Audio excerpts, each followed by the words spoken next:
Hi friends, welcome to my channel. ಬನ್ನಿ ಇವತ್ತು ಒಂದು ಈಸಿ ಆದಂತಹ ಸ್ನ್ಯಾಕ್ ರೆಸಿಪಿನ ಹೇಗೆ ಮಾಡೋದು ಅಂತ ಹೇಳ್ತೀನಿ. ಅಂದರೆ 10 ನಿಮಿಷದಲ್ಲಿ ಮಾಡಬಹುದಾದಂತಹ ಶಂಕರ್ ಪೋಳಿ ಸ್ನ್ಯಾಕ್ಸ್ನ ಹೇಗೆ ಮಾಡೋದು ಅಂತ ಹೇಳ್ತೀನಿ. ನಾನು ಈ ವಿಡಿಯೋದಲ್ಲಿ ನಿಮಗೆ ಸ್ಪೈಸಿ ಶಂಕರ್ ಪೋಳಿ ತೋರಿಸ್ತಾ ಇದ್ದೀನಿ. ಸ್ವೀಟ್ ಶಂಕರ್ ಪೋಳಿನ ನಾನು ಇನ್ನೊಂದು ವಿಡಿಯೋ ಮಾಡಿ ಅಪ್ಲೋಡ್ ಮಾಡ್ತೀನಿ. ಈ ರೆಸಿಪಿನ ನೀವು ಫೆಸ್ಟಿವಲ್ ಟೈಮಲ್ಲಿ ಕೂಡ ಮಾಡ್ಕೋಬೋದು. ತುಂಬಾ ಬೇಗ ಆಗೋವಂತಹ ರೆಸಿಪಿ. ಬನ್ನಿ ಈ ರೆಸಿಪಿ ಹೇಗೆ ಮಾಡೋದು ಅಂತ ನೋಡೋಣ. ಅದಕ್ಕೂ ಮುಂಚೆ ಇನ್ನೂ ಯಾರಾದರೂ ನನ್ನ ಚಾನಲ್ನ ಸಬ್ಸ್ಕ್ರೈಬ್ ಮಾಡ್ಕೊಂಡಿಲ್ಲ ಅಂತ ಹೇಳಿದ್ರೆ ಸಬ್ಸ್ಕ್ರೈಬ್ ಮಾಡಿಕೊಂಡು ಈ ವಿಡಿಯೋನ ನೋಡಿ. ಹೀಗೆ ನನ್ನ ಚಾನಲ್ನ ಸಪೋರ್ಟ್ ಮಾಡ್ತಾಯಿರಿ. ಈ ರೆಸಿಪಿ ಮಾಡೋಕ್ಕೆ ಬೇಕಾಗಿರೋಂಥ ಇಂಗ್ರೀಡಿಯೆಂಟ್ಸ್ ಇಲ್ಲಿ ಇಟ್ಕೊಂಡಿದ್ದೀನಿ ನೋಡಿ. ಒಂದು ದೊಡ್ಡ ಬೌಲಲ್ಲಿ ಮೈದಾ ಹಿಟ್ಟನ್ನ ತೊಗೊಂಡಿದ್ದೀನಿ. ಹಾಗೆ ಇಲ್ಲಿ 2 ರಿಂದ 3 ಟೇಬಲ್ ಸ್ಪೂನ್ ಅಷ್ಟು ಚಿರೋಟಿ ರವೆ ತೊಗೊಂಡಿದ್ದೀನಿ. ಚಿರೋಟಿ ರವೆ ಯಾಕೆ ಹಾಕ್ತೀವಿ ಅಂತ ಹೇಳಿದ್ರೆ ಕ್ರಿಸ್ಪಿಯಾಗಿ ಬರಲಿ ಅನ್ನೋ ಕಾರಣಕ್ಕೆ. ಹಾಗೆ ಇಲ್ಲಿ 1 ಟೇಬಲ್ ಸ್ಪೂನ್ ಅಷ್ಟು ಓಂಕಾಳು ತೊಗೊಂಡಿದ್ದೀನಿ. ಹಾಗೆ 1 ಟೇಬಲ್ ಸ್ಪೂನ್ ಅಷ್ಟು ಜೀರಿಗೆ. ಹಾಗೆ ಇಲ್ಲಿ 2 ರಿಂದ 3 ಟೇಬಲ್ ಸ್ಪೂನ್ ಅಷ್ಟು ತುಪ್ಪ ತೊಗೊಂಡಿದ್ದೀನಿ. ಸಾಲ್ಟ್, ಟೇಸ್ಟಿಗೋಸ್ಕರ ಸಾಲ್ಟು. ಹಾಗೆ ಇಲ್ಲಿ 1 ಟೇಬಲ್ ಸ್ಪೂನ್ ಅಷ್ಟು ಬಿಳಿ ಎಳ್ಳನ್ನ ತೊಗೊಂಡಿದ್ದೀನಿ. ನೀವು ಬೇಕಾದ್ರೆ ಕಪ್ಪು ಎಳ್ಳು ಕೂಡ ಬಳಸ್ಬೋದು. ಇದು ಆಪ್ಷನಲ್ಲು, ಬೇಕಾದರೆ ಬಳಸ್ಕೋಬೋದು. ಹಾಗೆ ಇಲ್ಲಿ 3 ಟೇಬಲ್ ಸ್ಪೂನ್ ಅಷ್ಟು ಅಚ್ಚಕಾರದ ಪುಡಿ ತೊಗೊಂಡಿದ್ದೀನಿ, ಅಂದರೆ ಚಿಲ್ಲಿ ಪೌಡ್ರು. ಇದು ಮನೆದೇ ಖಾರ ಪುಡಿ, ತುಂಬ ಏನು ಖಾರ ಇಲ್ಲ. ಹಾಗಾಗಿ ನಾನು 3 ಟೇಬಲ್ ಸ್ಪೂನ್ ಅಷ್ಟು ತೊಗೊಂಡಿದ್ದೀನಿ. ನೀವು ಮನೇಲಿ ಬಳಸ್ತಾ ಇರ್ತೀರಲ್ವ, ಸೊ ನೋಡಿ ಖಾರ ತೊಗೊಳ್ಳಿ. ಸ್ವಲ್ಪ ಜಾಸ್ತಿ ಖಾರ ಇದ್ದರೆ 2 ಟೇಬಲ್ ಸ್ಪೂನೇ ಸಾಕಾಗುತ್ತೆ. ಬನ್ನಿ ಈಗ ರೆಸಿಪಿ ಹೇಗೆ ಮಾಡೋದು ಅಂತ ನೋಡೋಣ. ಒಂದು ದೊಡ್ಡ ಬೇಸಿನ್ ತೊಗೊಂಡಿದ್ದೀನಿ, ಅದಕ್ಕೆ ಹಿಟ್ಟನ್ನೆಲ್ಲ ಹಾಕ್ಕೊಳ್ಳೋಣ. ಜೀರಿಗೆ, ಓಂಕಾಳು, ಹಾಗೆ ಬಿಳಿ ಎಳ್ಳು,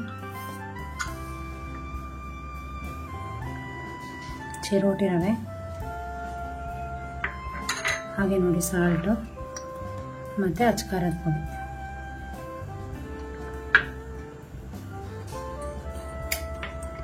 ಫಸ್ಟ್ ಇದನ್ನೆಲ್ಲ ಚೆನ್ನಾಗಿ ಮಿಕ್ಸ್ ಮಾಡ್ಕೋಬೇಕು.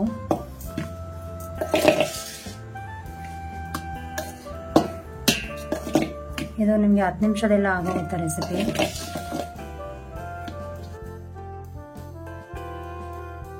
ಇದನ್ನು ಚೆನ್ನಾಗಿ ಹೀಗೆ ಗಂಟೆಲ್ಲ ಬಿಡಿಸ್ಕೊಳ್ಳಿ. ಈಗ ನೋಡಿ, ಈ ತುಪ್ಪನ ಒಂದು ಒಗ್ಗರಣೆ ಬೌಲ್ಗಾಗಿ ಕಾಯಿಸಿಟ್ಕೊಂಡಿದ್ದೀನಿ.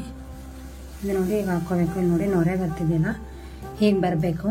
ನಾವು ಕಾಯಿಸಿರೋ ತುಪ್ಪ ಹಾಕಿರೋದ್ರಿಂದ ಸೋಡಾ ಪುಡಿನ ಅವಶ್ಯಕತೆ ಇಲ್ಲ ಹಾಕೋದು.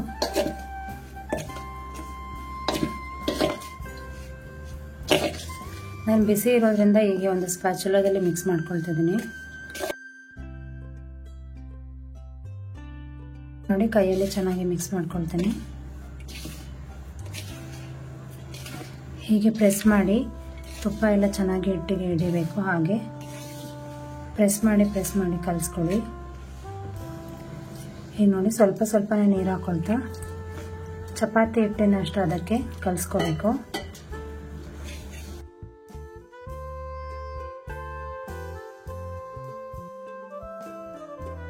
ನಾನಿಲ್ಲಿ ಮಾಡ್ತಿರೋ ಅಂಥದ್ದು ಸ್ಪೈಸಿ ಶಂಕರ್ ಪೋಳಿ. ಇದೇ ರೀತಿ ನಾವು ಸಿಹಿಯಾದಂಥ ಶಂಕರ್ ಪೋಳಿ ಕೂಡ ಮಾಡ್ಬೋದು.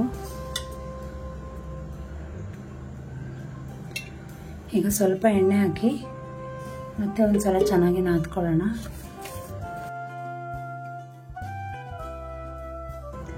ಈಗ ನೋಡಿ ಚೆನ್ನಾಗಿ ಕಲಸಿದೀವಲ್ಲ, ಇದನ್ನ ಪ್ಲೇಟ್ನ ಮುಚ್ಚಿ ಒಂದು 5 ನಿಮಿಷ ಚೆನ್ನಾಗಿ ನೆನೆಯೋಕೆ ಬಿಡ್ತೀನಿ. ಅಂದರೆ ಎಣ್ಣೆ ಬಿಸಿ ಆಗೋವರೆಗೂ ಹಿಟ್ಟು ನೆನ್ಕೊಂಡ್ರೆ ಸಾಕಾಗುತ್ತೆ.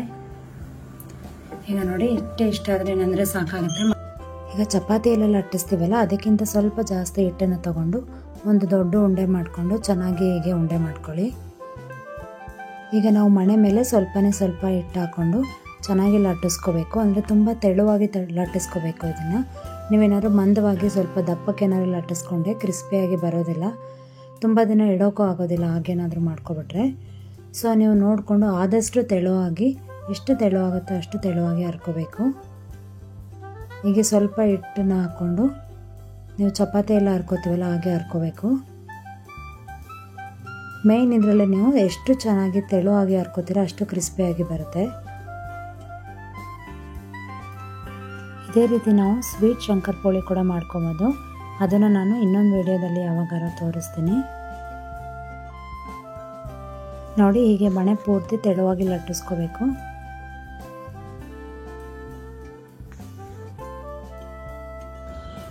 ಈಗ ಒಂದು ಚಾಕು ಯಾವುದಾದ್ರೂ ಹೆಲ್ಪಿಂದ ಹೀಗೆ ಕಟ್ ಮಾಡ್ಕೊಳ್ಳಿ. ನಿಮ್ಮ ಹತ್ರ ಏನಾದ್ರು ಪಿಜ್ಜಾ ಕಟರ್ ಏನಾದರೂ ಇದ್ದರೆ ಅದನ್ನ ಕೂಡ ಯೂಸ್ ಮಾಡಿ ಕಟ್ ಮಾಡ್ಕೋಬೋದು. ಈಗ ನಾನಿಲ್ಲಿ ಡೈಮಂಡ್ ಶೇಪಲ್ಲಿ ಕಟ್ ಮಾಡ್ಕೊಳ್ತೀನಿ.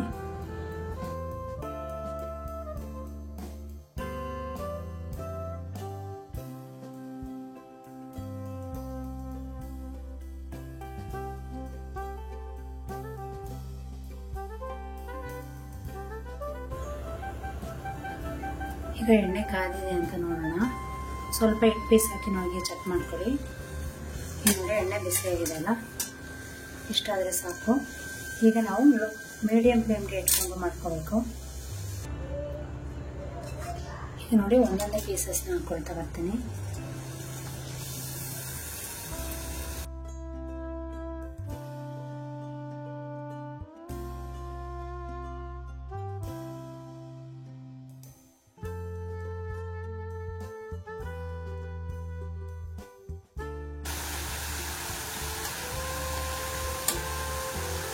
ನೋಡಿ ಓದ್ತಾ ಇದೆ ಅಂತ, ಎಲ್ಲ ಪೀಸಸ್ ಓದೋದಿಲ್ಲ ನೋಡಿ, ಒಂದೊಂದಿಗೆ ಓದುತ್ತೆ.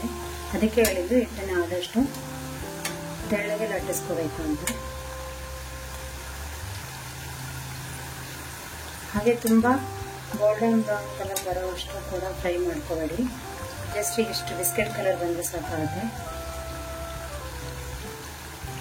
ನೋಡಿ. ಇಷ್ಟ ಆದರೆ ಸಾಕು. ಇದನ್ನು ತೆಕ್ಕೊಳ್ಳೋಣ. ಹೀಗೆ ನಾನು ಎಲ್ಲ ಪೀಸಸ್ನ ಹೀಗೆ ಎಣ್ಣೆಯಲ್ಲಿ ಫ್ರೈ ಮಾಡ್ಕೋಬೇಕು. ನೋಡಿ ಎಷ್ಟು ಚೆನ್ನಾಗಾಗಿದೆ ಅಂತ.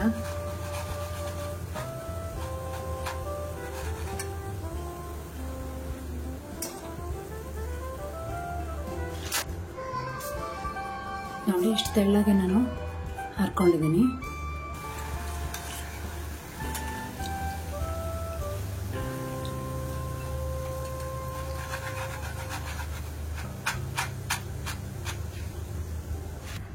ನೋಡಿ ಕ್ರಿಸ್ಪಿ ಶಂಕರಪಾಳಿ ರೆಡಿಯಾಗಿದೆ. ಒಂದು 10 ನಿಮಿಷದಲ್ಲಿ ಮಾಡ್ಕೋಬಹುದಂತಹ ರೆಸಿಪಿ ಇದು. ಇಮಿಡಿಯೇಟಾಗಿ ಯಾರಾದರೂ ಬಂದರೆ ಅಥವಾ ಯಾರಾದರೂ ಮಕ್ಕಳೇನಾದ್ರು ಇಮಿಡಿಯೇಟಾಗಿ ಕೇಳಿದ್ರೆ ಈಸಿಯಾಗಿ ನೀವು ಬೇಗ ಮಾಡ್ಕೊಳ್ಳುವಂತಹ ರೆಸಿಪಿ ಇದು. ಒಂದು 10 ನಿಮಿಷದಲ್ಲೆಲ್ಲ ಈ ಸ್ನ್ಯಾಕ್ನ ರೆಡಿ ಮಾಡ್ಕೋಬೋದು. ನಿಮಗೆ ರೆಸಿಪಿ ಇಷ್ಟ ಆಗಿದೆ ಅಂತ ಅಂದ್ಕೊಂಡಿದ್ದೀನಿ. ಈ ವಿಡಿಯೋ ಏನಾದರೂ ಇಷ್ಟ ಆಗಿದ್ರೆ ಈ ವಿಡಿಯೋಗೆ ಒಂದು ಲೈಕ್ ಕೊಡಿ. ಹೀಗೆ ನನ್ನ ಚಾನಲ್ನ ಸಪೋರ್ಟ್ ಮಾಡ್ತಾಯಿರಿ. Thank you for watching this video. ನಾನು ನಿಮಗೆ ನೆಕ್ಸ್ಟ್ ವಿಡಿಯೋ ಜೊತೆ ಮತ್ತೆ ಸಿಗ್ತೀನಿ. Take care.